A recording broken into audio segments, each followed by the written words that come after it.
அனைவருக்கும் என் அன்பான வணக்கங்கள். நம்ம இன்னைக்கு என்ன பார்க்க போறோம் அப்படின்னா, 5th ஸ்டாண்டர்ட்ல உள்ள தமிழ் டெட் பேப்பர் 1 5th ஸ்டாண்டர்ட்ல உள்ள தமிழை தான் நம்ம இன்னைக்கு பார்க்க போறோம். அதில் நம்ம டேம் 1 புக்கும் டேம் 2 புக்கும் நம்ம இன்னைக்கு இந்த வீடியோவில் பார்க்கலாம். டேம் 3 வரைக்கும் பார்த்தோம் அப்படின்னா வீடியோ ரொம்ப லென்த்தியாக போயிடும், உங்களுக்கும் போர் அடிக்கும். அதனால நம்ம இன்னைக்கு டேம் 1 புக்கும் டேம் 2 புக்கும் நம்ம இன்னைக்கு பார்க்க போகிறோம். இதை படித்தாலுமே நம்ம இந்த டேம் 1 புக்கும் டேம் 2 புக்கும் நம்ம தரவாக புக்கை வந்து படிக்கிறதுக்கு தேவையில்லை. புக்கு படிக்கிறதுக்கு பதிலாக இந்த ஒரு வீடியோவை நீங்கள் பார்த்தீங்க அப்படின்னா கம்ப்ளீட்டாக வந்து இதில் நான் ஃபுல்லாக கொடுத்துருப்பேன், நீங்கள் படிக்கலாம். நமக்கு வந்து ஹாலிடேஸ் வந்துட்டு இனி வந்து நம்ம ஹார்ட் ஒர்க் பண்ணி படிக்கணும். எக்ஸாம் வந்து நெருங்கிக்கிட்டே இருக்குது. உங்களுக்கு கிடைக்கிற டைமை வேஸ்ட் பண்ணாதீங்க. வேஸ்ட் பண்ணாமல் டெய்லி வீடியோவை போட்டு கேளுங்க. முக்கியமான பாயிண்ட்ஸ் எல்லாம் நோட் பண்ணி வச்சுக்கோங்க. இதெல்லாம் நான் எழுதி வச்சு படித்தது தான். இது மாதிரி நீங்கள் ஒரு நோட் போட்டு எழுதி வச்சு படிச்சிங்க அப்படின்னா கண்டிப்பாக நம்ம தேர்வில் வெற்றி பெறலாம். இப்போ நம்ம படிக்கிறதுக்கு நமக்கு எல்லாம் ஞாபகம் இருக்கிற மாதிரி தான் இருக்கும். ஆனால் நம்ம அங்கே எக்ஸாமில் போகும்போது நமக்கு மறந்துடும். நீங்கள் எழுதி வச்சு படிச்சிங்க அப்படின்னா நம்ம எக்ஸாமுக்கு முன்னாடி லைட்டாக ஒரு ரிவைஸ் பண்ணிவிட்டு நம்ம அதுக்கப்புறம் நம்ம எக்ஸாமுக்கு போனோம்னா நமக்கு நல்லபடியாக நம்ம எக்ஸாமை எழுதிடலாம். இப்போ நம்ம வாங்க வீடியோக்குள்ளே போயிடலாம்.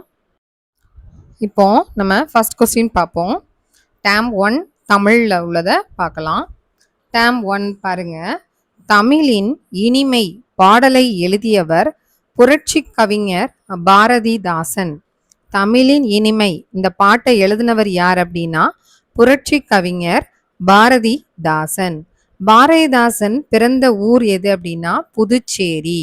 பாரதிதாசனின் இயற்பெயர் கனக சுப்புரத்தினம். தமிழ் என்னும் சொல்லுக்கு இனிமை என்பது பொருள். தமிழ் இலக்கணம் 5 பிரிவுகளை கொண்டது. அவை: 1 எழுத்து, சொல், யாப்பு, அணி, பொருள். தமிழ் மொழியின் முதல் இலக்கண நூல் எது அப்படின்னா தொல்காப்பியம். பாரதிதாசனின் தந்தை பெயர் கனகசபை. மூதுரை பாடலை எழுதியவர் ஔவையார். மூதுரை, ஆர்த்திச்சூடி, கொன்றை வேந்தன், நல்வழி இந்த பாட்டெல்லாம் எழுதின ஆசிரியர் யார் அப்படின்னு சொன்னா ஔவையார். கடல் பாடலை எழுதியவர் கவிமணி தேசிய விநாயகம். இவர் கன்னியாகுமரியில் தேரூரில் பிறந்தவர். இது எல்லாமே இந்த டேர்ம் 1ல உள்ள முக்கியமான கொஸ்டின். டேர்ம் 1ல வந்து நிறைய இம்பார்ட்டண்டான கொஸ்டின் தமிழில் பொறுத்த வரைக்கும் இல்லை.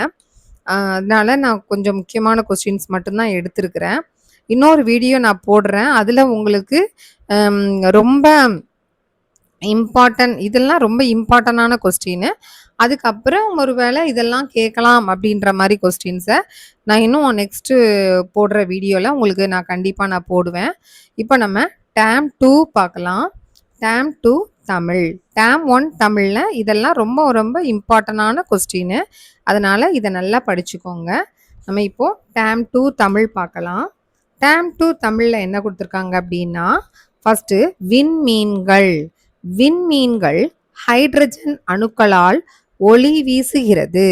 விண்மீன்கள் ஹைட்ரஜன் அணுக்களால் ஒளி வீசுகிறது. ரோஜா பூவில் ஆந்தோசைனின் என்ற நிறமியினால் சிவப்பு நிறத்தில் காணப்படுகிறது. ரோஜா பூவில் ஆந்தோசைனின் என்ற நிறமியினால் சிவப்பு நிறத்தில் காணப்படுகிறது. நெக்ஸ்ட், லூசிஃபெரஸ் என்சைம் மின்மினி பூச்சி பின்னால் இருப்பதால் மின்னுகிறது. லூசிஃபெரஸ் அப்படிங்கிற என்சைம் வந்து மின்மினி பூச்சிக்கு பின்னாடி இருக்கிறதுனால தான் அந்த மின்மினி பூச்சி வந்து மின்னுகிறது. நெக்ஸ்ட், பறவைகள் பறக்கிறதுக்கான காரணம் என்ன? எலும்புகள், இறகுகள், காற்று பைகள் உள்ளன. இந்த எலும்புகள்லையும் அப்புறம் இறகுகள்லையும் காற்று பைகள் இருக்கிறதுனால தான் பறவைகள் பறக்கிறதுக்கான காரணம். நெக்ஸ்ட், மின்னிறக்கத்தால் மின்னல் மின்னுகிறது. மின்னல் எப்படி மின்னுகிறது? மின்னிறக்கத்தால தான் மின்னல் மின்னுகிறது. மேகத்தில் அதிக அளவு நீர் இருக்கிறதுனால சூரிய ஒளி ஊடுருவ முடியாது.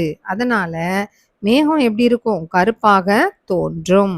மேகத்தில் அதிக அளவு நீர் இருக்கிறதுனால சூரிய ஒளி ஊடுருவ முடியாது. அதனால மேகம் வந்து எப்படி தோன்றும்? கருப்பாக தோன்றும். நெக்ஸ்ட், பூமியின் மீது சந்திரன் ஈர்ப்பு விசை இருப்பதால் கடல்ல வந்து அலைகள் தோன்றுகிறது. பூமியின் மீது சந்திரனுடைய ஈர்ப்பு விசை இருக்கிறதுனால கடல்ல வந்து அலைகள் தோன்றுகிறது. நெக்ஸ்ட் கொஸ்டின் பொறுத்துக கொடுத்துருக்காங்க பாருங்க. விண்மீன், விண்மீன்னா என்ன? ஒளிரும். ரோஜா பூ சிவக்கும். மேகம் கருத்திருக்கும். இலை உதிரும். பறவை பறக்கும். இது ரொம்ப ஈஸி தான். அதனால நம்ம இதை லைட்டாக ஒரு திருப்பு மட்டும் படித்தா ஏதாவது ஒன்று கொஞ்சம் கஷ்டமானதை மட்டும் நான் 2 டைம்ஸ் ரிப்பீட் பண்ணுறேன். அடுத்தது பாருங்க, மோட்டார் மன்னன். மோட்டார் மன்னன் வந்து யார் அப்படின்னா அமெரிக்காவை சேர்ந்த ஹென்றி அப்படிங்கிறவர் தான் மோட்டார் மன்னன். இதோட கொஸ்டின்ல கேட்கலாம். மோட்டார் மன்னன் யார் அப்படின்னா அமெரிக்காவை சேர்ந்த ஹென்றி. ஆப்பிளை கண்டார், ஆற்றலை தந்தார். ஆப்பிளை கண்டார், ஆற்றலை தந்தார். வேடிக்கை பார்த்தார், வியக்க வைத்தார். வேடிக்கை பார்த்தார், வியக்க வைத்தார். புவியீர்ப்பு விசையை கண்டுபிடித்தவர் யார் அப்படின்னா சர் ஐசக் நியூட்டன். புவியீர்ப்பு விசையை கண்டுபிடித்தவர் சர் ஐசக் நியூட்டன். நெக்ஸ்ட், மரம் போன்ற திடப்பொருட்கள் ஒளியை பெருக்கும் தன்மையுடையவை. மரம் போன்ற திடப்பொருட்கள் டேஷ் பெருக்கும் தன்மையுடையவை அப்படின்னு கேட்கலாம். ஒளியை பெருக்கும் தன்மையுடையவை. நெக்ஸ்ட், இதய துடிப்பை கண்டறியும் கருவி எது? இது ஈஸி தானே, ஸ்டெதஸ்கோப். இதய துடிப்பை கண்டறியும் கருவி ஸ்டெதஸ்கோப். இதய துடிப்பு கருவி ஸ்டெதஸ்கோப் கண்டுபிடித்தவர் யார்? இது முக்கியமான கொஸ்டின். இந்த இதய துடிப்பு கருவி ஸ்டெதஸ்கோப்பை கண்டுபிடிச்சவர் யார் அப்படின்னா ரேனே லெனக். ரேனே லெனக் அப்படிங்கிறவர் தான் இந்த இதய துடிப்பு கருவியை வந்து கண்டுபிடிச்சவர். அடுத்தது பாருங்க, ஸ்காட்லாந்து நாட்டில் பிறந்த ஜேம்ஸ் வாட் அப்படிங்கிறவர் தான் நீராவி இயந்திரத்தை கண்டுபிடித்தார். நீராவி இயந்திரத்தை கண்டுபிடித்தவர் யார் அப்படின்னு கேட்டாங்கன்னா ஜேம்ஸ் வாட். இவர் எந்த நாட்டை சேர்ந்தவர்? ஜேம்ஸ் வாட் எந்த நாட்டை சேர்ந்தவர்னு கேட்கலாம். அப்போ ஸ்காட்லாந்து. ஸ்காட்லாந்துல வந்து ஜேம்ஸ் வாட் வந்து என்ன இயந்திரத்தை கண்டுபிடிச்சாரு அப்படின்னு கேட்டாங்கன்னா நீராவி இயந்திரத்தை கண்டுபிடித்தார். ஜேம்ஸ் வாட் எதை கண்டுபிடித்தார் அப்படின்னு கூட கொஸ்டின்ல வந்து கேட்கலாம். நம்ம எப்படி கேட்டாலும் ஆன்சர் எழுத நம்ம ரெடியா இருக்கணும். அடுத்தது பார்க்கலாம். மனிதனின் சிந்தனையால் அறிவியல் வளர தொடங்கியது. மனிதனோட சிந்தனையினால என்ன வளர தொடங்குச்சு? அறிவியல் வளர தொடங்கியது. பறவையோட உடல் இருக்கு இல்லையா, அது எப்படி இருக்கும்? படகின் துடுப்பு போல் இருக்கும். பறவையின் உடல் படகின் துடுப்பு போல் இருக்கும். நெக்ஸ்ட், விமானத்தை கண்டுபிடித்தவர்கள் யார் அப்படின்னா ரைட் சகோதரர்கள் தான் விமானத்தை வந்து கண்டுபிடிச்சாங்க. விமானத்தை கண்டுபிடித்தவர்கள் ரைட் சகோதரர்கள். இது ஒரு முக்கியமான கொஸ்டின். நெக்ஸ்ட், 1903ஆம் ஆண்டு டிசம்பர் 17. இந்த டிசம்பர் 17ல் 12 நொடிகள் விமானத்தில் இந்த ரைட் சகோதரர்களில் ஒருவர் பறந்தார். இந்த ரைட் சகோதரர்கள்ங்கிறது 2 பேர். அதில் ஒருத்தர் வந்து என்ன செஞ்சிருக்காருன்னா டிசம்பர் 17ஆம் தேதி 12 நொடிகள் வந்து விமானத்தில் பறந்துருக்குறாங்க. இந்த ரைட் சகோதரர்கள். ரைட் சகோதரர்களில் ஒருத்தர் 1903ஆம் ஆண்டு டிசம்பர் 17ல் 12 நொடிகள் விமானத்தில் ரைட் சகோதரர்களில் ஒருவர் பறந்தார். நெக்ஸ்ட், அடுத்தது பாருங்க, பேசுவோரை குறிக்கும் இடம். பேசுவோரை குறிக்கும் இடம் என்னன்னு சொல்றோம் அப்படின்னா தன்மை. தன்மை தன்மை குறிப்பது. தன்மை குறிப்பது தான் பேசுவோரை குறிக்கும் இடம். கேட்போரை குறிக்கும் இடம் எது அப்படின்னா முன்னிலை. முன்னால் இருப்பவர். முன்னால் இருப்பவரை தான் நம்ம கேட்போரை குறிக்க வைக்கும் இடம் முன்னிலை. இதுவும் ஒரு இம்பார்ட்டண்டான ஒரு கொஸ்டின். கொஸ்டினை எப்படினாலும் கேட்கலாம். பேசுவோரை குறிக்கும் இடம் தன்மை. தன்மையை குறிப்பது. கேட்போரை குறிக்கும் இடம் முன்னிலை, முன்னால் இருப்பதை குறிக்கிறது தான் கேட்போரை குறிக்கிறது. அடுத்தது பாருங்க, பேசப்படுபவர் அல்லது பேசப்படும் செய்தியை குறிக்கும் இடத்தை நம்ம என்னன்னு சொல்றோம் அப்படின்னா படர்க்கை. மற்றவற்றை குறிக்கிறத தான் நம்ம படர்க்கை அப்படின்னு சொல்றோம். பேசப்படுபவர் அல்லது பேசப்படும் செய்தியை குறிக்கும் இடம் படர்க்கை, மற்றவற்றை குறிப்பது. அடுத்தது பாருங்க, மாற்று பெயர் சொல். மாற்று பெயர் சொல் 3 வகைப்படும். அது எதெல்லாம் அப்படின்னா தன்மை, முன்னிலை, படர்க்கை. மாற்று பெயர் சொல் 3 வகைப்படும். அவை தன்மை, முன்னிலை, படர்க்கை. நெக்ஸ்ட், தன்மைக்கு எக்ஸாம்பிள் என்ன அப்படின்னு சொன்னா நான், நாம், யான், யாம், நாங்கள், இதெல்லாம் வந்து தன்மைக்கு எக்ஸாம்பிள். முன்னிலைக்கு எக்ஸாம்பிள் பார்த்தோம் அப்படின்னா நீ, நீர், நீவீர், நீயீர், நீங்கள், இதெல்லாம் முன்னிலைக்கு எக்ஸாம்பிள். நெக்ஸ்ட் படர்க்கை பார்க்கலாம். படர்க்கைக்கான எக்ஸாம்பிள் என்ன அப்படின்னு பார்த்தோம்னா அவன், அவள், அவர், அது, அவை, இதெல்லாம் படர்க்கைக்கான எக்ஸாம்பிள். அடுத்தது பாருங்க, தொழிற்சாலையில் இருந்து வெளிவரும் புகை வானத்தில் நைட்ரஜன் ஆக்சைடு அதிகரிக்கின்றன. நம்ம ஃபேக்ட்ரிஸ்ல இருந்து வெளிவரக்கூடிய அந்த புகை ஃபுல்லா வானத்துல போய் நைட்ரஜன் ஆக்சைடை வந்து அதிகரிக்குது. இது ரொம்ப ரொம்ப ஒரு முக்கியமான ஒரு கொஸ்டின், எழுதி வச்சுக்கோங்க. தொழிற்சாலையில இருந்து வெளிவரக்கூடிய புகை வானத்தில் நைட்ரஜன் ஆக்சைடு அதிகரிக்கிறது. என்ன வாயுன்னு கேட்பாங்க, நம்ம கரெக்டாக எழுதிடணும். தொழிற்சாலையில் இருந்து வெளிவரும் புகை வானத்தில் நைட்ரஜன் ஆக்சைடு அதிகரிக்கின்றன. Next question. அடுத்து பாருங்க, உரம் என்பதன் பொருள் நெஞ்சு. உரம் என்பதன் பொருள் நெஞ்சு. இதுவும் ஒரு முக்கியமான கொஸ்டின். உரம் அப்படிங்கிறதோட பொருள் நல்லா ஞாபகம் வச்சுக்கோங்க, நெஞ்சு. நெக்ஸ்ட், தொழிற்சாலை, மோட்டார், போக்குவரத்து அதிகமாக உள்ள பிரதேசங்களில் அமில மழை அதிகமாக பெய்யும். நல்லா பார்த்துக்கோங்க, இதுவும் முக்கியமான கொஸ்டின். தொழிற்சாலை, மோட்டார், போக்குவரத்து அதிகமாக உள்ள பிரதேசங்களில் அமில மழை அதிகமாக பெய்யும். நெக்ஸ்ட், நிலப்பரப்பில் கால்சியம் கார்பனேட் 10 மில்லியன் கிராம் குறைவாக இருந்தால் அங்கு அமிலமழை பாதிப்பு அதிகம். நல்லா நோட் பண்ணி வச்சுக்கோங்க, இது முக்கியமான கொஸ்டின். நிலப்பரப்பில் கால்சியம் கார்பனேட் 10 மில்லியன் கிராம் குறைவாக இருந்தால் அங்கு அமில மழை பாதிப்பு அதிகம்.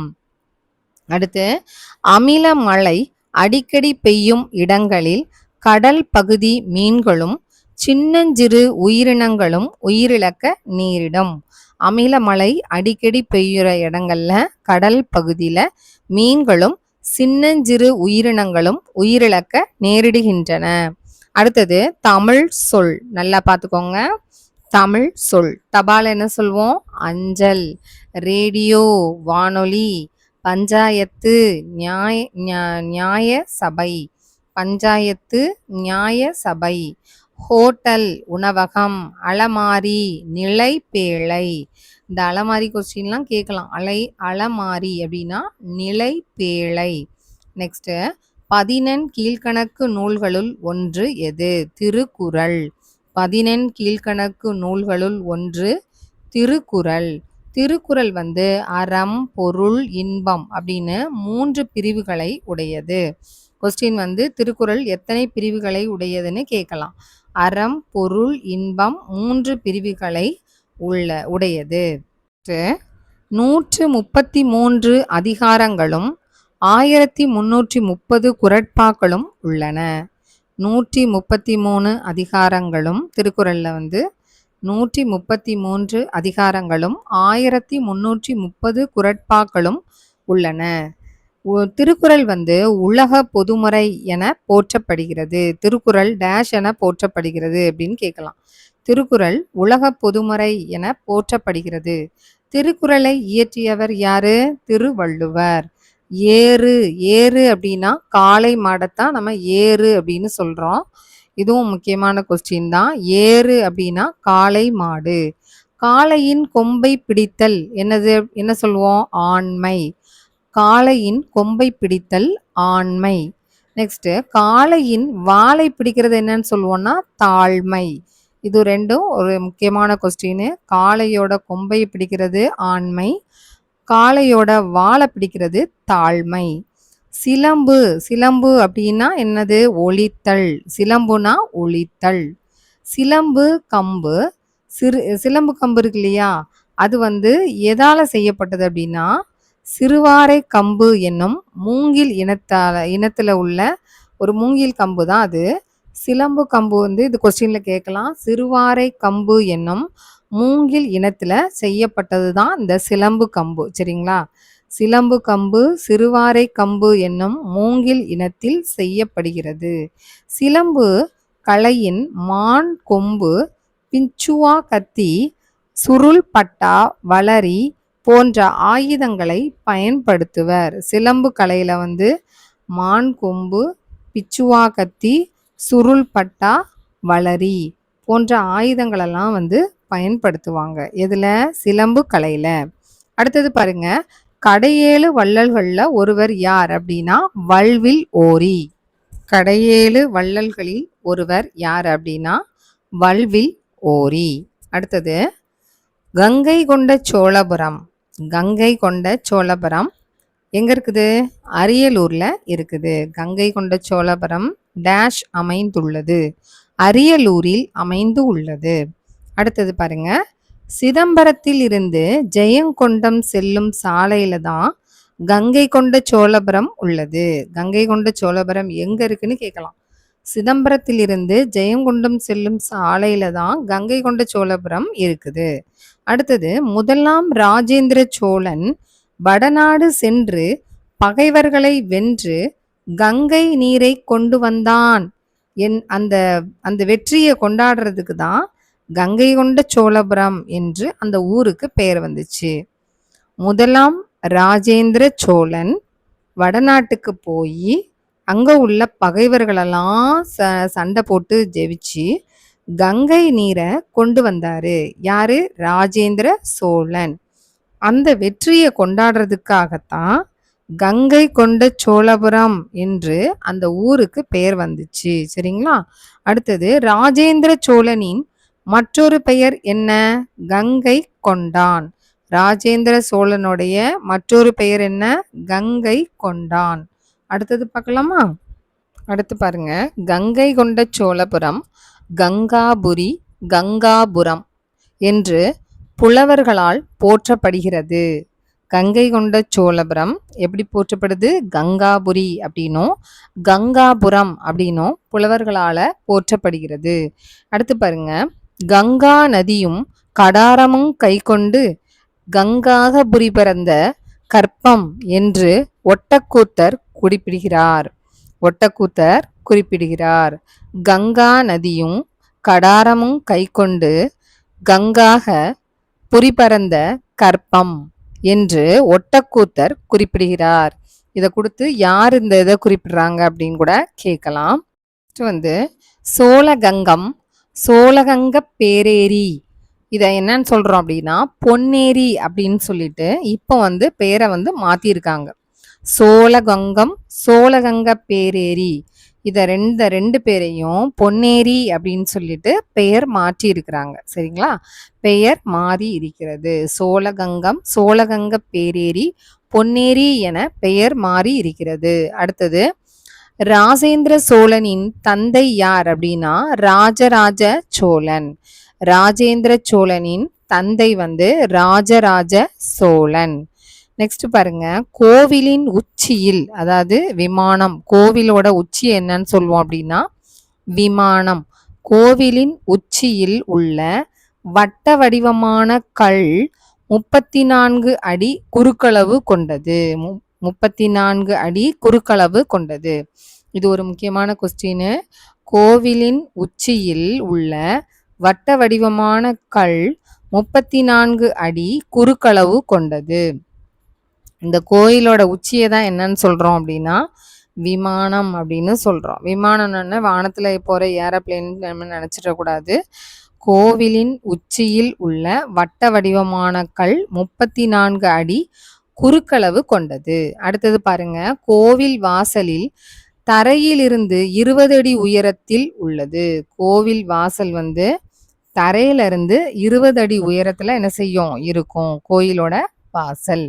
அடுத்தது கலைச்செல்வி சண்டேஸ்வர அனுகிரக மூர்த்தி உலக புகழ்பெற்ற சிற்பங்கள். இதெல்லாம் வந்து அங்க கங்கை கொண்ட சோழபுரத்துல உள்ள முக்கியமான சிற்பங்கள். எது அப்படின்னு பார்த்தோம்னா கலைச்செல்வி சண்டேஸ்வர அனுகிரக மூர்த்தி, இதெல்லாம் உலக புகழ்பெற்ற சிற்பங்கள். அடுத்து பாருங்க, இணைப்பு சொற்கள். எதெல்லாம் இணைப்பு சொற்கள்னு சொல்றோம்? ஆனால், அதனால், ஏனெனில், ஆகையால், எனவே, எனவே, ஆகவே, அப்படியானால், அல்லது, இது மட்டும், இதெல்லாம் வந்து நம்ம என்னன்னு சொல்றோம்னா இணைப்பு சொற்கள். அடுத்தது பாருங்க, அரசர்க்குரிய அங்கங்களுள் தலை சிறந்தது எது அப்படின்னா படை. அரசருக்கு உரிய அங்கங்களுள் தலை சிறந்தது டேஷ் அப்படின்னு கேட்கலாம். படை. படை வீரர்களை படையத்தான் நம்ம வந்து என்னன்னு சொல்றோம்? அரசர்க்குரிய அங்கங்கள்ல தலை சிறந்தது அப்படின்னு சொல்றோம். படை திறத்தால் அரசன் உட்பகையை அழிப்பான். அடுத்தது புறப்பகையை ஒழிப்பான். டேஷ் பகையை அழிப்பான், டேஷ் ஒழிப்பான், டேஷ் பகையை ஒழிப்பான் அப்படின்னா படை திறத்தால் அரசன் உட்பகையை அழிப்பான், புறப்பகையை ஒழிப்பான். அடுத்து படை வந்து எத்தனை வகைப்படும்னு கேட்கலாம். படை வந்து 4 வகைப்படும். அது என்னென்ன படை அப்படின்னா தேர்ப்படை, யானைப்படை, குதிரைப்படை, காலாட்படை இப்படின்னு படை வந்து மொத்தம் 4 வகைப்படும். அடுத்தது 4 வகை படையில வந்து ஏற்றமும் தோற்றமும் உடையது. அதுல சிறந்தது எது அப்படின்னா யானை படை தான். ஏற்றமும் தோற்றமும் உடைய படை வந்து எது அப்படின்னு சொன்னானாக்கா யானை படை. 4 வகையான இந்த படைகள்லயே ரொம்பவும் ஏற்றமும் தோற்றமும் உடைய படை எது அப்படின்னா யானை படை தான். இது ஒரு முக்கியமான கொஸ்டின். அடுத்தது மக்களுக்கு உரிய பண்பில்லாதவர் மரத்தை போன்றவர் என வள்ளுவர் கூறுகிறார். மக்களுக்கு உரிய பண்பில்லாதவர் மரத்தை போன்றவர் என்று கூறியவர் யார் அப்படின்னு கொஸ்டின்ல கேட்கலாம். அப்படி கேட்டாங்கன்னா வள்ளுவர், திருவள்ளுவர் அப்படின்னு எழுதணும். மக்களுக்கு உரிய பண்பில்லாதவர் எதை போன்றவர் அப்படின்னு கொஸ்டின் கேட்டாங்கன்னா மரத்தை போன்றவர் அப்படிங்கிறத நம்ம எழுதணும். அடுத்தது பொறுத்துக பார்ப்போம். தொடர் வண்டி, அதை வந்து நம்ம இங்கிலீஷ்ல என்ன சொல்லுவோம்? ட்ரெயின். மிதிவண்டி சைக்கிள், பைசைக்கிள். தானியங்கி ஆட்டோ. அடுத்தது இருசக்கர வண்டி, அதை நம்ம என்னன்னு சொல்லுவோம்? பைக். மகிழுந்து கார், மகிழுந்துக்கு கார் அப்படின்னு சொல்லுவோம். அடுத்தது பாருங்க, கார் புள்ளினா என்னது? இந்த புள்ளியை மட்டும் கொடுத்துருப்பாங்க, இதுக்கு பெயர் என்னன்னு கூட கேட்கலாம். கமாவுக்கு நம்ம என்னன்னு சொல்லுவோம்? கார் புள்ளி, அரை புள்ளி. அடுத்தது முற்றுப்புள்ளி. பிக்சர்ல பாருங்க, முற்றுப்புள்ளி. ஃபுல் ஸ்டாப் வந்து முற்றுப்புள்ளி.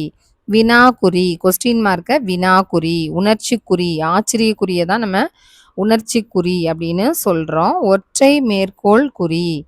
அடுத்தது இரட்டை மேற்கோள் குறி, அபாஸ்டபி சொல்லுவோம் இல்லையா, அது. சரி, இப்போ நம்ம அடுத்தது பார்க்கலாம். உழவு தொழிலே உலகத்தின் அச்சாணி. இது ஒரு முக்கியமான கொஸ்டின். உழவு தொழில் உலகத்தின் டேஷ் அப்படின்னு கேட்பாங்க. அச்சாணி. உழவர்கள் தான் உலகத்தின் அச்சாணி, இப்படியும் கொஸ்டின்ல வந்து கேட்கலாம். உழவர்கள் தான் உலகத்தின் அச்சாணி. உழவு தொழிலே உலகத்தின் அச்சாணி. அடுத்தது பாருங்க, உழவு பொங்கல் பாடலை எழுதியவர் யார்? இது ஒரு முக்கியமான கொஸ்டின் தான்.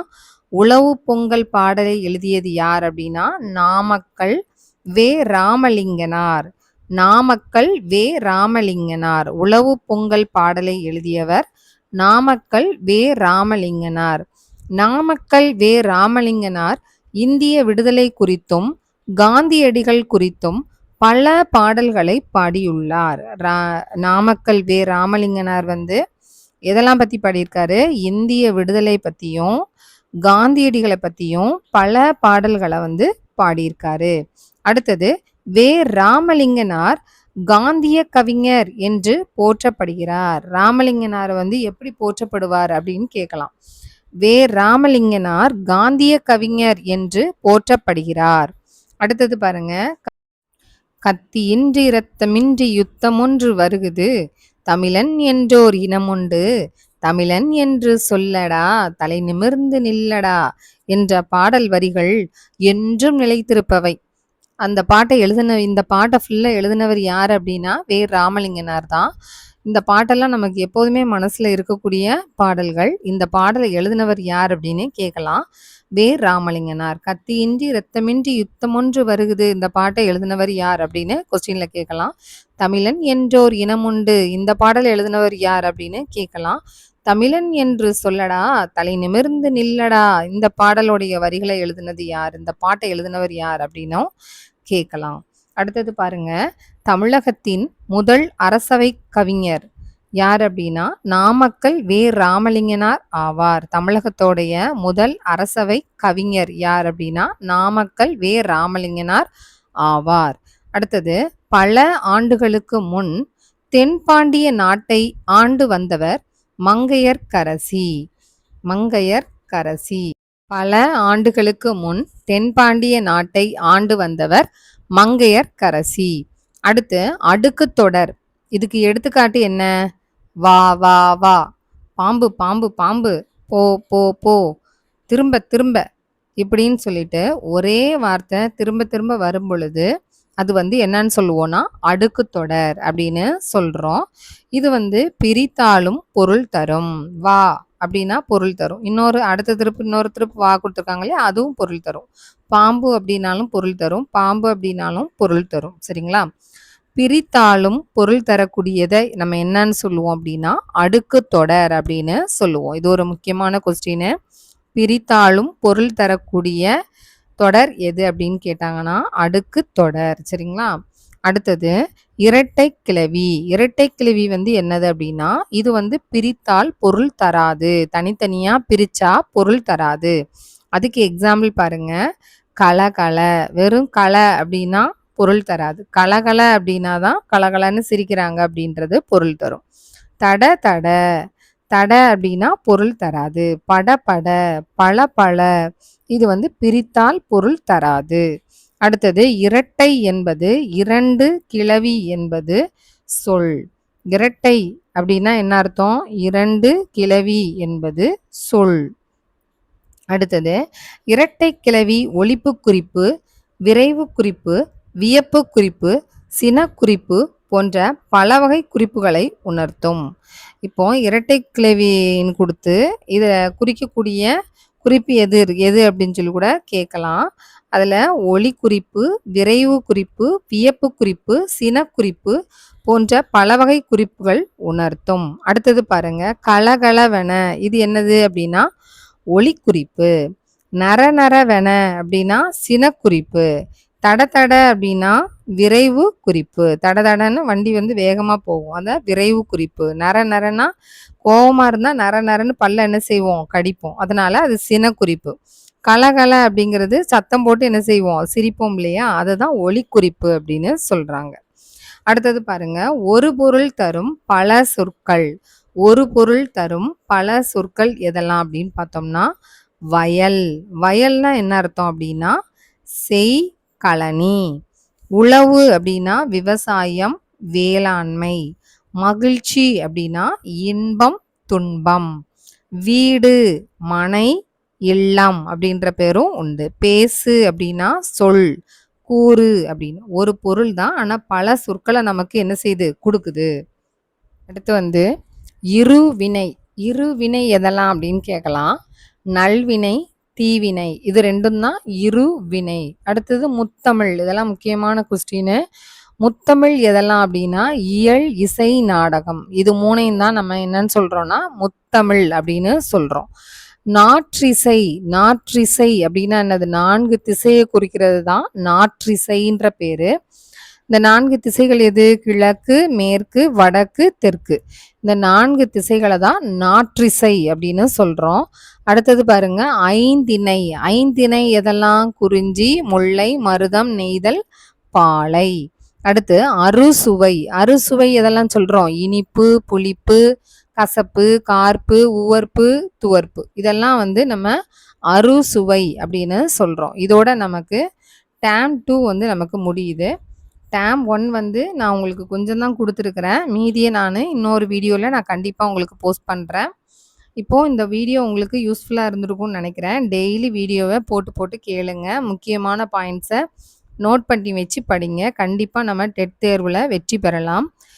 இந்த விடுமுறை நாட்கள வந்து பயனுள்ள வகையில கழிச்சு, ஜூலை மாசம் நமக்கு எக்ஸாம் இருக்குது. அதுல வந்து நீங்க எல்லாரும் வெற்றி பெறதுக்கு என்னுடைய மனமார்ந்த வாழ்த்துக்கள். டெய்லி நான் வந்து வீடியோ போடுவேன். நீங்க வந்து சப்ஸ்கிரைப் பண்ணிட்டு பார்த்தீங்க அப்படின்னா, நான் போடுற அடுத்தடுத்த வீடியோஸ் உங்களுக்கு நோட்டிஃபிகேஷன்ல வரும். அப்புறம் நீங்க ஆட்டோமேட்டிக்கா என்னோட வீடியோஸ நீங்க பார்த்துக்கலாம். அடுத்த வீடியோ வந்து நம்ம டேர்ம் 3 5th ஸ்டாண்டர்ட் டேர்ம் 3ய வந்து தமிழ் வந்து நம்ம பார்ப்போம். நெக்ஸ்ட் வீடியோல நம்ம பார்ப்போம். இந்த வீடியோ உங்களுக்கு ரொம்ப யூஸ்ஃபுல்லா இருந்திருக்கும்னு நெனைக்கிறேன். இந்த வீடியோ உங்களுக்கு பிடிச்சிருந்துச்சுன்னா, லைக் பண்ணுங்க, ஷேர் பண்ணுங்க, கமெண்ட் பண்ணுங்க. சப்ஸ்கிரைப் பண்ண மறந்துடாதீங்க. சப்ஸ்கிரைப் பண்ணிட்டு பாருங்க. Thank you so much.